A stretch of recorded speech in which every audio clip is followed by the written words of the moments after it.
What's up, nerds and nerdettes and wee little nerdlings all? It's your buddy Big Johnny G for Two Gun Pixie presents Legendary Gaming. Shut up and sit down. Thank you so much for joining me for this Tabletop Takeout Tuesday. And this week, I'd like to tell you exactly what it is that me, the 20-Sided Warriors, have been enjoying about the Dungeons & Dragons Fantasy Adventure board game. This game came out, it coincided with the 3rd edition game, and it incorporates a lot of what became their miniature combat system. And overall, spoiler alert, I think it's awesome. So I guess that's the answer to the old question, can you take a Dungeons & Dragons RPG game and actually put it into a board game where it still feels like Dungeons & Dragons, down to the players, characters, and the Dungeon Master? Yeah, the answer is yes. Yes, it can be done successfully. It's been done successfully before, but to this degree, I don't think so.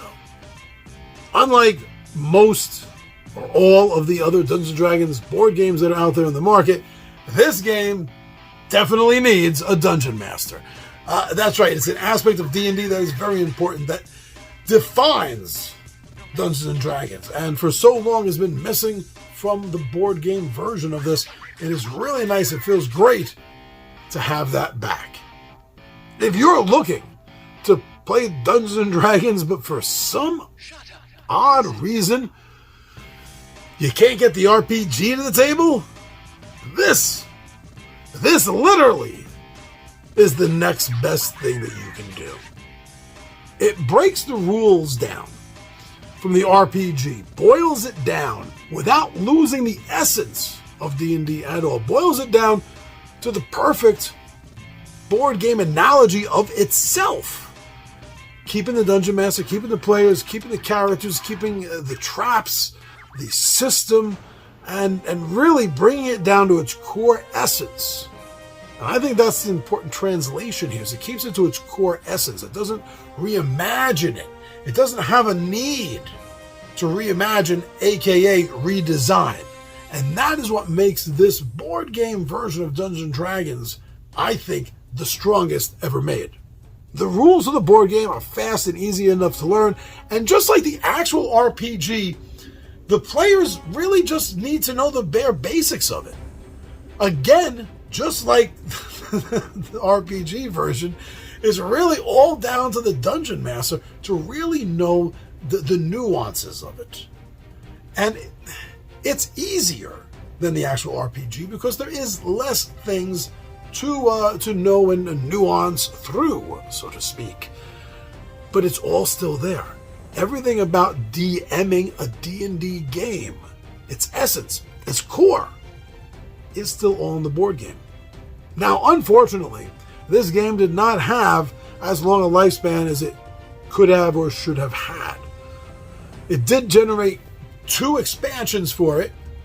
One of them, A Frozen North, introducing the Barbarian as a playable character, and the other, A Vast Jungle, introducing the Druid, and an NPC evil, Blighted Druid as well. I think Parker Brothers' big problem with the game was their limited release. It really only came out in England or maybe other nearby parts of Europe. It officially never even made it to the United States. I kind of feel like they stunted it from the beginning. They cut it off without giving it a more worldly chance to survive. I think that if this game had made it to the US market, it would have been a lot more popular. And maybe would have generated a few other expansions before the game ended. Like I would have loved to see a 3rd edition monk as a playable character in this game, or an illusionist. Would be fun too. But no, it didn't last, so that's very unfortunate for the game, but it doesn't take away from the fact that this is possibly the best D&D RPG experience in a board game box. The components of the game are also fun too. I haven't mentioned that yet. It did take a little bit of a page from Hero Quest, you could say, without going completely overboard. The miniatures of the characters and the monsters are good. They're great. I mean, for the time. When Wizards of the Coast first came out with their miniature line, it was all very nice. It was all very good. Not as detailed as they are nowadays, but it was something you were proud to see on your table. And this pretty much uses a lot of the same molds. So they look the same as you're used to with the early edition 3.0, 3.5 Wizards of the Coast Dungeons & Dragons pre-painted plastic miniatures. Though these are not pre-painted, unfortunately.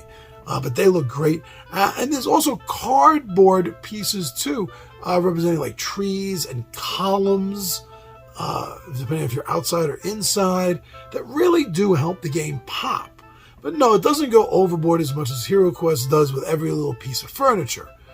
As a Hero Quest fan, I kind of wish that it did, but what it gives, I think, is good enough.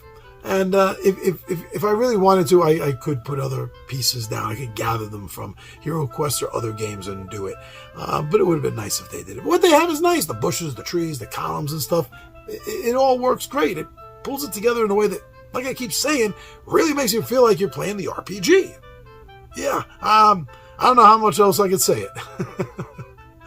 It really just does come down to the fact if you're looking, and this is a little hard to find since it's out of print, if you're looking, if you got the time and the money and you want to get the best Dungeons & Dragons board game version of the RPG, that in my humble opinion, my friends' humble opinions, the best game ever made, best board game version of D&D ever published, then yeah, this is what you've been looking for. Go get it. Get the 2 expansions. But in the meantime, until you do, just play some D&D. Go check out some more information on the game, find some playthroughs of it, and I think you'll understand exactly what I'm talking about. So go, check out Dungeons & Dragons Fantasy Adventure board game.